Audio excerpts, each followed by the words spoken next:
As coronavirus infections multiply in Gauteng, Africa's biggest academic hospital is under siege. Medical personnel working at the facility say COVID-19 infections at Hani Baragwanath are spiraling out of control.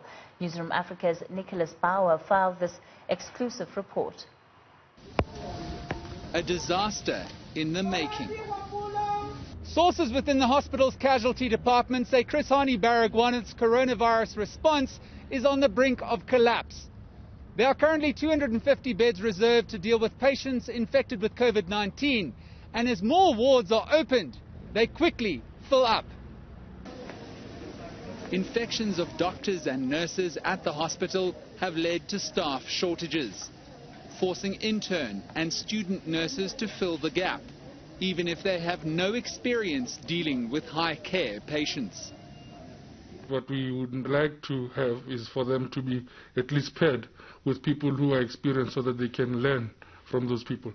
It would be unfortunate for them to be put in a situation whereby they are working with COVID positive patients and there is no one to guide them and assist them through the process, because then it means that they are vulnerable and they might end up contracting COVID-19 as well in the workplace.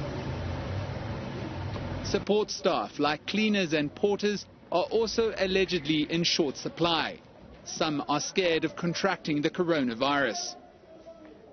Gauteng Health MEC Bandile Masuku believes COVID-19 systems at the hospital won't collapse and has promised more doctors, nurses and support staff. It's an ongoing process of employment. I think in the last month they've employed almost 10 new cleaners, and I think this is a process that they will still continue to do in the phase 2 of replenishing staff and also hiring people. Masuku also says immediate action will be taken to ensure suspected COVID-19 patients are separated from those suffering other ailments. They are supposed to be, and that's the reason why we will be putting a fever tent this afternoon or tomorrow, where we can be able to, all the POIs, to extend our emergency and accident child department, because that's where the pressure usually is felt.